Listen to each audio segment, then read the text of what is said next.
welcome back to our page for another video. I'm going to try my hardest to make this one quick and fun. Let's just learn this thing and move on. So you guys know the drill. Before we get any further, don't forget to like, subscribe, share with your friends, drop me some comments down below. Let me know what type of videos you guys would like me to do, what topics you would like me to cover. So, in this video, we're going to be covering three main topics. One, business types. Two, incorporation. And three, the typology of companies that we have here in the Commonwealth Caribbean. So up on your screen, you should be able to see 5 different business types that people can choose from when they want to start a business.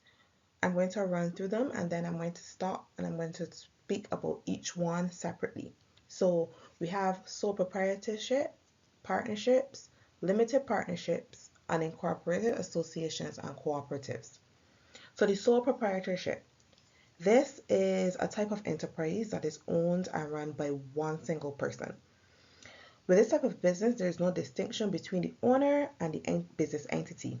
The owner is in direct control of all the elements of the business and is legally accountable for the finances of such business, including debts, loans, losses, etc.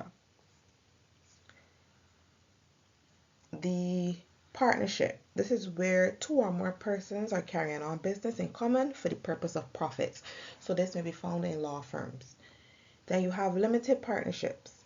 This is where a partner in the company or the venture whose liability towards its debts is legally limited to the extent of their investment. And these type of partnerships are by law required to be registered. Unincorporated associations. This is an organization set up through an agreement between a group of people who come together for a reason other than to make profit. So for example, the Barbados Football Association, the Cricket Association, the Rowing Association, that kind of stuff. You don't need to register an unincorporated association and it doesn't cost anything to set it up. The individual members are personally responsible for any debts and contractual obligations within the association. And the last one we have is cooperatives. This is a business or other organization which is owned and run jointly by its members who share the profits or benefits. So kind of sort of like a credit union. We're going to go through the pros and cons of starting a sole proprietorship. Some of you may know this as the sole trader, the one man company. They're all the same thing, just going by different names. Okay, so we've listed 3 pros of the sole trader and they should appear on your screen. The first pro would be that they have complete control of all decisions that have to be made within the company. So as a sole trader, it's just you get to decide which direction you would like to see your company going in. The second pro is that there's few formal business requirements and therefore there's ease of formation. With a sole trader, you don't incorporate your company. So there aren't many legal requirements that you must follow. This is the route that most people take as entrepreneurs.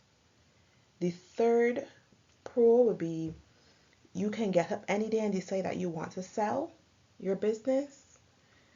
The fact that you haven't gone through much legally to start it means that you can just get up one day, decide I am selling it and I'm selling it to XYZ, and there'll be ease of transfer of the business.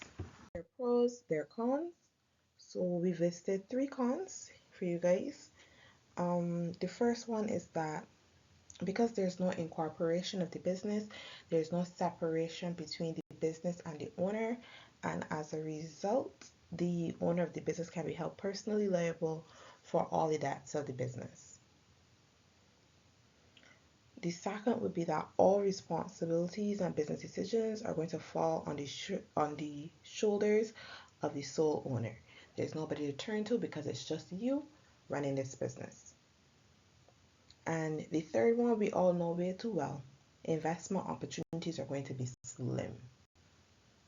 Very, very hard to come by. We're going to discuss a few slides down how you incorporate a company, right? But right now I want to talk about what you should incorporate.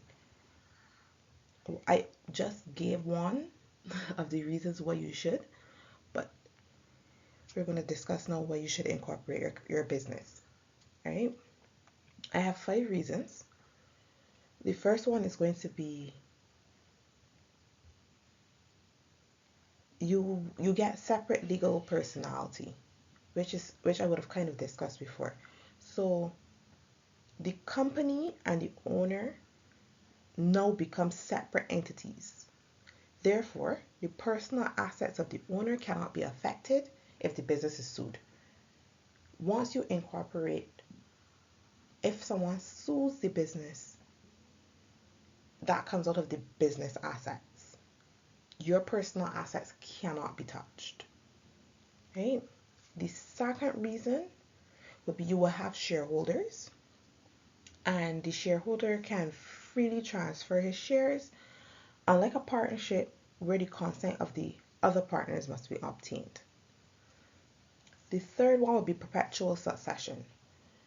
And that basically means that the business can continue to go on and to grow even after the original owner or the original director has died or decided that it's time for them to retire. The fourth will be limited liability, right? Its assets are owned and its debts are owned by the company, not its directors, not its owners, not its shareholders. The assets and the debts are owned by the company. This kind of sort of ties back in with number 1, which was separate legal personality. Right, so the shareholder's liability is restricted to the sum invested by way of share capital. And the last reason why you should incorporate is that it is easier to find financing, right? Whether it's by shares or debentures, floating charges, or going to a financial institution, once you've incorporated your company, you find that it is easier for the company to get financial assistance than it would be for a sole trader or a one-man company, well, one-man business.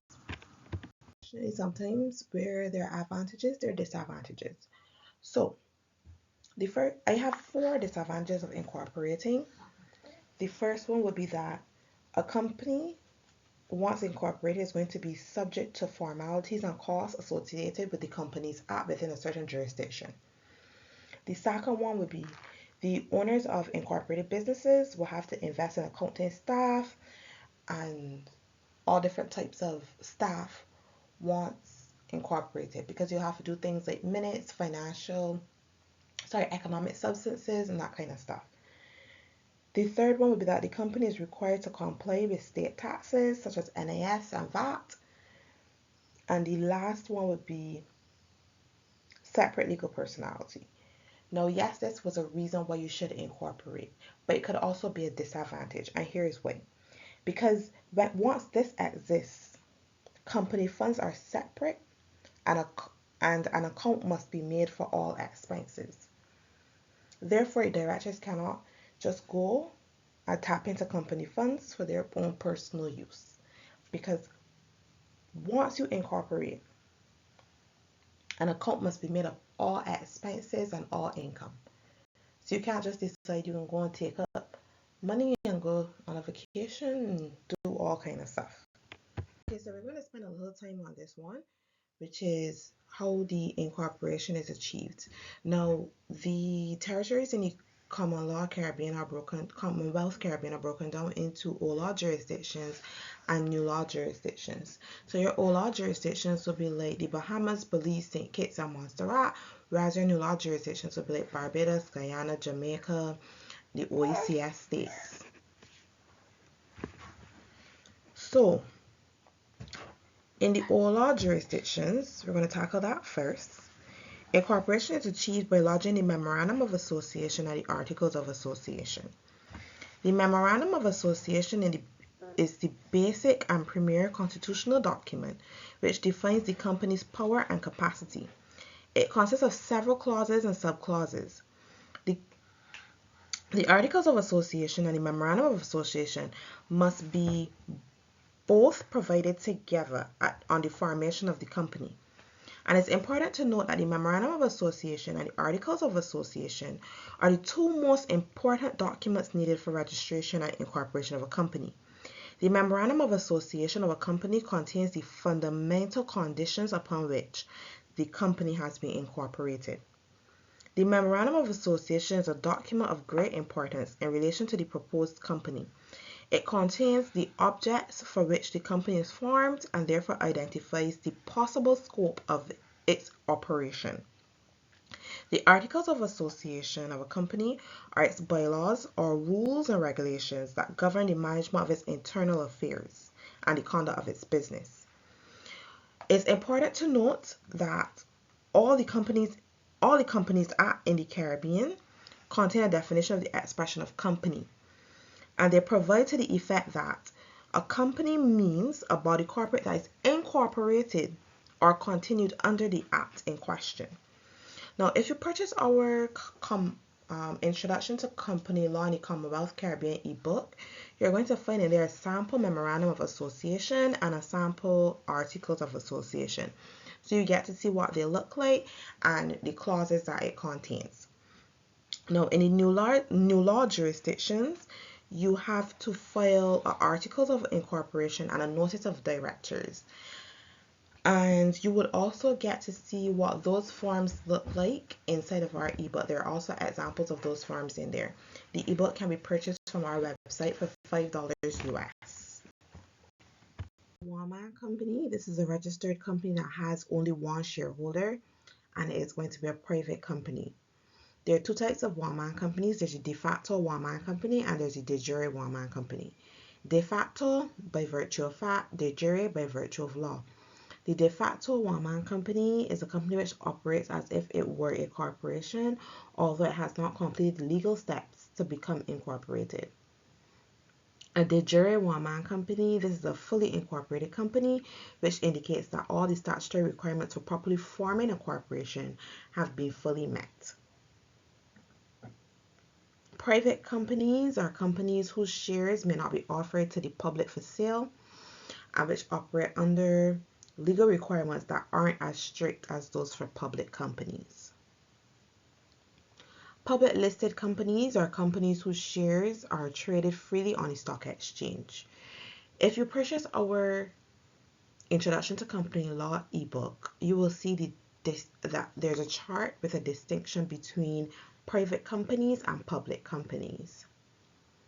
Right? Now, external companies, these are companies which are incorporated outside of the country but conduct business activities within the country. So, for example, a company that has been incorporated in Japan or the US but is conducting business in Barbados. Right? The requirements for registration of an external company. Let's just run through those really quickly. In order to register an external company must file with the registrar a statement in the prescribed form setting out the following: company name, jurisdiction in which the company was incorporated, date of incorporation, manner in which it was incorporated, particulars of its corporate instruments, the period, if any, fixed by its corporate instruments for the duration of the company, the extent to which liability is limited, the date it intends to commence its undertakings, the full address of the registered overseas head office, the full local address, full names, addresses, and occupations of the directors. And the statement that's going to have in all of those must be accompanied by a statutory declaration by two directors of the company, a copy of the corporate instruments of the company, a statutory declaration by an attorney at law that the relevant requirements of the acts have been complied with, the prescribed fees, and a power of attorney. Alright, let's talk a little about statutory companies. Now, statutory companies, it's kind of really obvious what they are. They're just basically companies that have been created by the state or owned by the government. Offshore companies. An offshore company refers to a corporation, LLC, or a similar class of entity formed in a foreign country to that of the principals of the organization, or one that can only operate outside of its country of formation. Right? So it is incorporated in Barbados, but it can only operate outside of Barbados. Segregated cell companies. A segregated portfolio company, sometimes referred to as a protected cell company, is a company which segregates the assets and liabilities of different classes of shares from each other and from the general assets of the company. Segregated portfolio assets comprise assets representing share capital, retained earnings, capital reserves, share premiums, and all other assets attributable to or held within the segregated portfolio. Only the assets of each segregated portfolio are available to meet liabilities to creditors in respect of that segregated portfolio. Where their liabilities arising from a matter attributable to a particular segregated portfolio, the creditor may only have recourse to the assets attributable to that segregated portfolio. Remember, we spoke earlier about new law jurisdictions and old law jurisdictions. So the new law territories have abolished the doctrine of constructive notice. Therefore, just because something was filed for a company doesn't mean that you're obligated to have received notice. So just because a company has filed a document, it does not mean that an outsider is supposed to automatically know that a document exists. The Oil Companies Act provides the inspection, production, and evidence of documents kept by the registrar.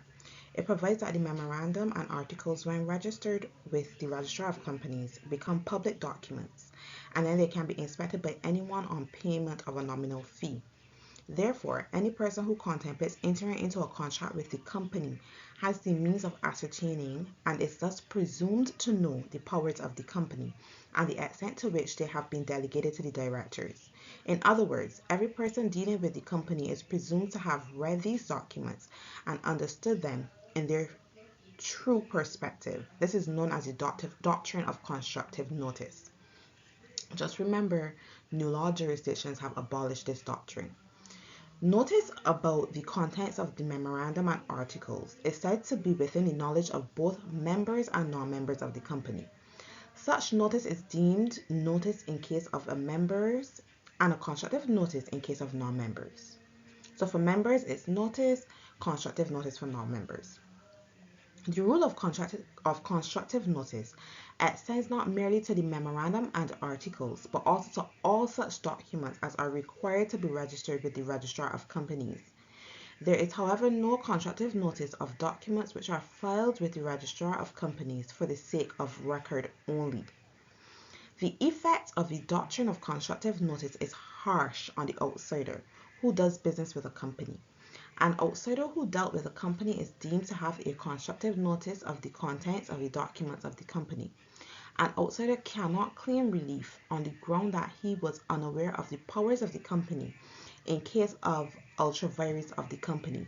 The doctrine of constructive notice is more or less an unreal doctrine. It does not take notice of the realities of business life. People know a company through its officers and not through its documents. And I guess that's why it made sense for the new law jurisdictions to abolish this doctrine. I want to take this time to say thank you to all you guys for watching our video on Introduction to Company Law. Our next video is going to be on separate legal personalities, so just stay tuned for that. Don't forget to like, subscribe, and share. Feel free to drop any comments down below asking any questions or telling us what you would like, what type of videos you would like to see from us. Bye until next time.